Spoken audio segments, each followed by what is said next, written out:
Hi guys, welcome back to our analysis of Wilfred Owen's poem Dulce et Decorum Est. This is part 3 and our final part of the video. And in this video we are going to look at stanzas 3 and 4. In stanza 3, we sense a real shift in tone. In all my dreams before my helpless sight, he plunges at me, guttering, choking, drowning. So what did you notice in these two lines? Hopefully you've noticed that this stanza length is very different to the other ones. Just 2 lines, structured simply as one sentence. So you would have noticed also the first person. It's no longer we and our, it's no longer a collective experience. This has become very personal. In all my dreams. So this, the shift in the tone and this shift in time that we see here in all my dreams indicates the narrator how he's many years after. It's almost like this sense that he's shifting the tense from being in the present to future continuous, in the sense that this is something that he after the war or after this experience he still recalls over and over again. And this really emphasizes how the impact of war is felt for many years and many generations. Okay, what else do we notice here? Two things here. So let's look at the word helpless here. It's interesting that he says, in all my dreams before my helpless sight. So he's using that adjective to describe how he was just an observer. He was not able to do anything to stop that from happening. He wasn't able to help the soldier. He wasn't able to stop the soldier from experiencing the symptoms of the gas. All he could do was watch. So that word helpless conveys to me that experience of not being able to do anything, and also the idea of being completely passive. And you know, is it the experience of what he saw, the horrific violence of watching a man die from a gas attack, that is haunting him? Or is it the fact that he couldn't do anything about it? Or maybe both. Okay, then we've got the verbs. He plunges at me, guttering, choking, drowning. And this is where it becomes really personal, because we get this sense of, firstly, the desperation of the soldier. The plunges. We really see that how desperate the soldier is, and how frantic and agonized these movements are. And we also get this real sense of sadness in the fact that not only is the speaker not able to do anything, but the soldier goes to him, plunges at him to get to help. And that emphasizes the speaker's helplessness. He can't do anything. And we get a real sense of the sound of this experience as well. And that's when writers are really effective, is when they are drawing on not just one sense, but more than one sense to convey an experience. The guttering and the choking, for me, really convey the sound of this experience. The word guttering is a really interesting one. It's used to refer to when a candle goes out. When you have a candle and it's flickering and it makes that choking kind of sound before it goes out, that's guttering.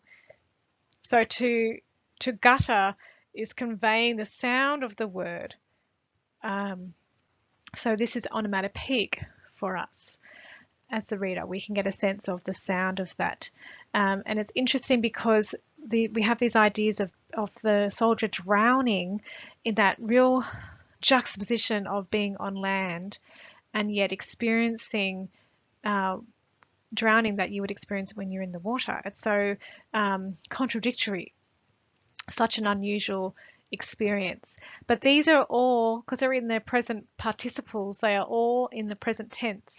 So they are all, it's all happening, it's all continuous. It's a nightmare that continues to occur for the speaker. And that is reinforced, I think, it's reinforced through the fact that he's used that asyndeton there, where there is no conjunction in this section. It's just, he plunges at me, guttering, choking, and drowning. Guttering, choking, drowning. See the difference? So without the and, it emphasizes its continuous nature. It's reoccurring and it's constantly with him.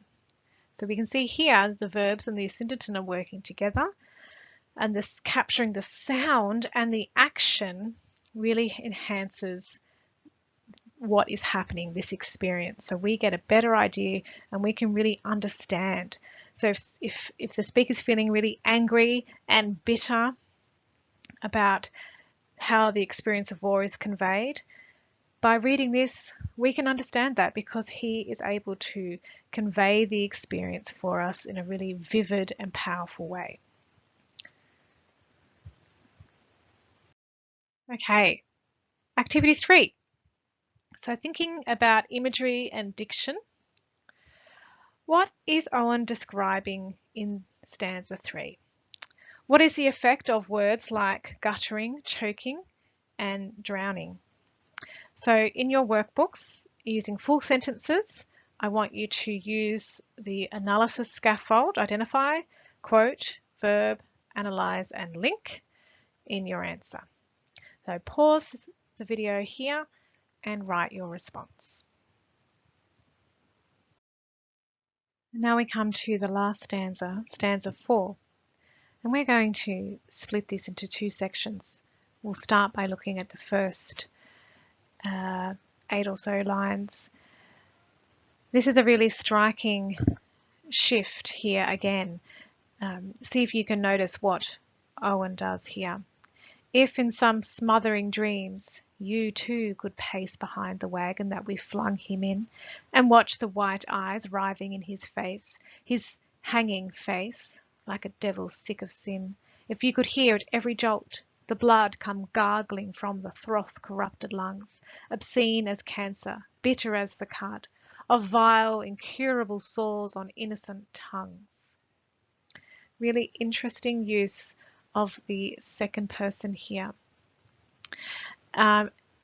So it changes this narrative perspective, it changes here. And so he's addressing the reader directly, and that's what second person does. It's known as a direct address. And so it's a real challenge, isn't it? That we feel like the poet is really challenging us. Could you pace behind the wagon? Could you hear? Could you do this? It's a really powerful way of drawing the reader in. So we see that he's also shifted into the collective first person as well, we. So again, it's not I anymore. He's back with the rest of the soldiers.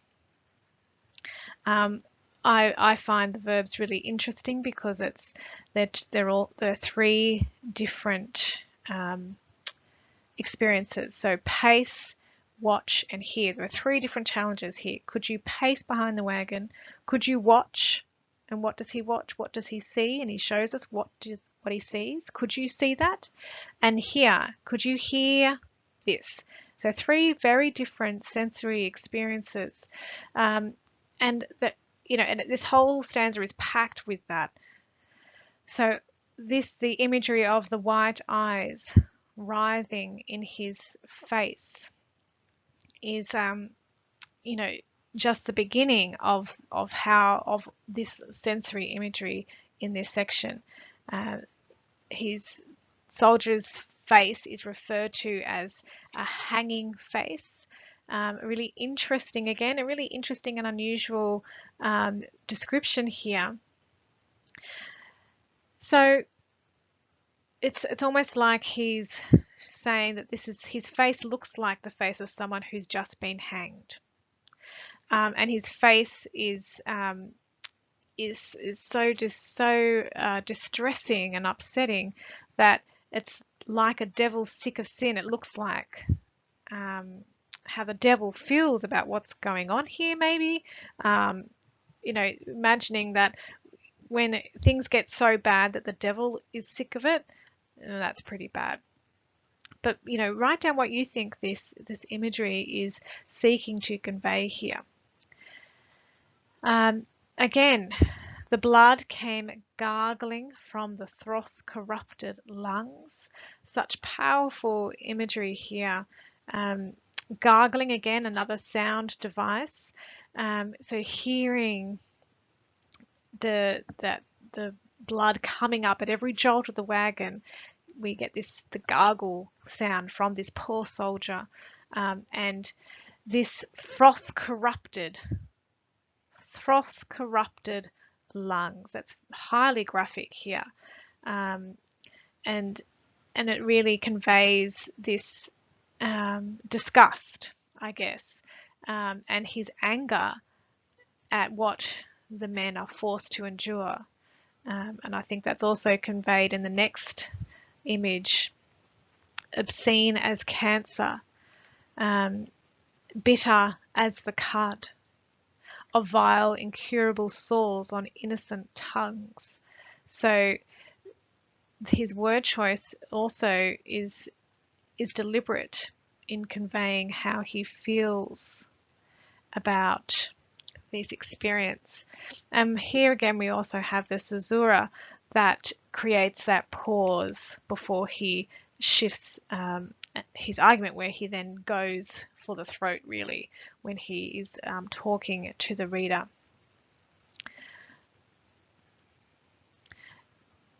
I don't know if you noticed, but this whole section, there is no full stop.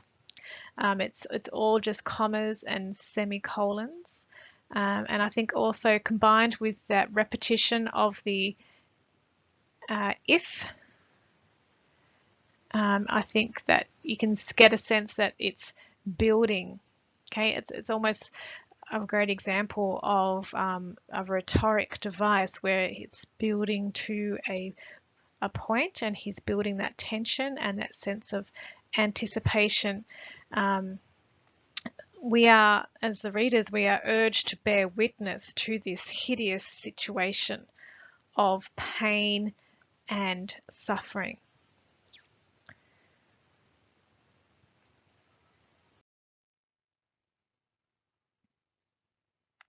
So activity 4. Again, we're going to focus on imagery and diction. Why does Owen describe his dreams as smothering in the first line of stanza 4? What is the impact of using the word flung? This is a description of a man after a gas attack, as his lungs are slowly eaten away.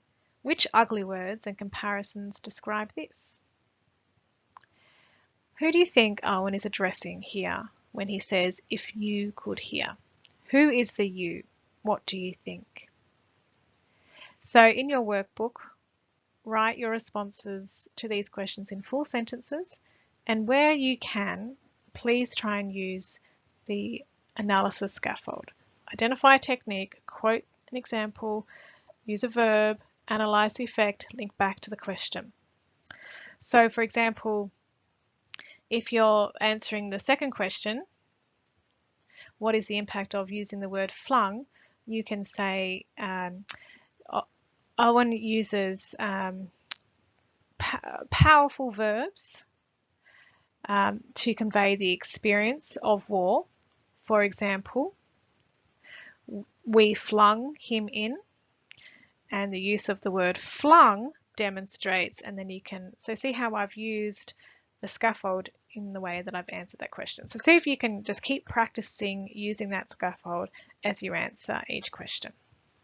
So you'll need to hit pause and do your answers, and then I will see you for the next part of the last stanza, last 4 lines. Okay, last 4 lines of stanza 4. My friend, you would not tell with such high zest to children ardent for some desperate glory, the old lie, Dulce et decorum est pro patria mori.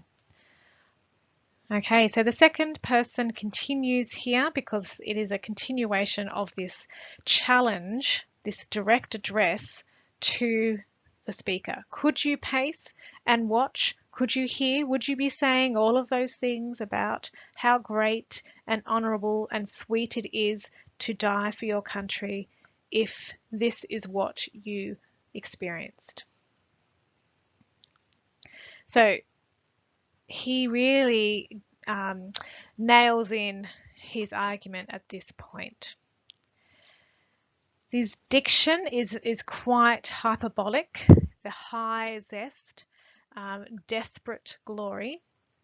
I think that, you know, with words like high zest, he's conveying the enthusiasm that a lot of the young men demonstrated when they were signing up for the war, because they were convinced by the propaganda.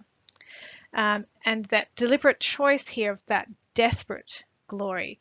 These children, notice he refers to them as children, are desperate. They're keen to be heroes. So all of these words seem to really enhance the innocence of these soldiers, and also how it's just really unfair that this boy has just died of this gas attack. So again, it's this conveying this vile and bitter nature of war. And it's not necessarily that he's saying that war is bad. It's more that don't tell people that war is sweet and honourable and it's going to make you a man. Don't tell them that lie. And that's where we have here the irony in the last few lines. This is what really hammers home that bitter and angry tone. So Owen uses the patriotic slogan in a darkly ironic way to expose the dishonesty of the romanticized portrayals of war in light of this horrific event and other events like this of soldiers dying in this way. There can be no glory in such a death as this. And that's pretty much what he's leaving this poem with, that comment. That's what he's seeking to say. And it's interesting also that at the end here, it ends in a half line. So he doesn't continue on with the same iambic pentameter meter and continue on with the beats. He finishes halfway through. So think about what the effect of that is in relation to the meaning of those lines. Why is it unfinished? Is he leaving what's expected to come next unfinished because he's waiting for a response? Or is he cutting it short to create a dramatic effect? What do you think? Okay, so now we're up to our last activity. For this activity, I want you to focus on the tone and the message of the last few lines. So what is the tone of these final lines? And by tone, I want you to be using words that describe emotion. And if you want a challenge to extend your answer a bit more, you can then write what words or poetic devices or structural features are used to create that tone. Okay, so tone is not a device in itself. tone is created by details, by particular words, by rhythm and structure and images. So you challenge yourself to think about, well, what is actually creating the tone in these last few lines? And the next question I'd like you to do is, how do you feel about this poem? And what do you think its final message is? So I want you to spend time to think about what you think Owen's message is, and go beyond just saying that he is anti-war, because I think that's a really easy way to respond, but it's also not accurate, and it's a fairly superficial reading of the poem. So I want you to go beyond that and see if you can articulate more about what you see Owen is saying to us. Okay, pause the video so you can answer that question, and then when you finish that, come back to the very last task that I'd like you to do. Okay, so I'd like to for you to demonstrate to me your understanding of the poem through this writing task. So I'd like you to write a paragraph explaining how effective this poem is in communicating Owen's protest. Think about what the emotion that is being expressed is. Think about the use of powerful words, use of similes and metaphors, the layout, in terms of the structure of the stanzas and the punctuation, and what the poet is trying to say. I want you to obviously use full sentences, and I'd like you to include at least 3 pieces of language analysis using I Quiver to support your point.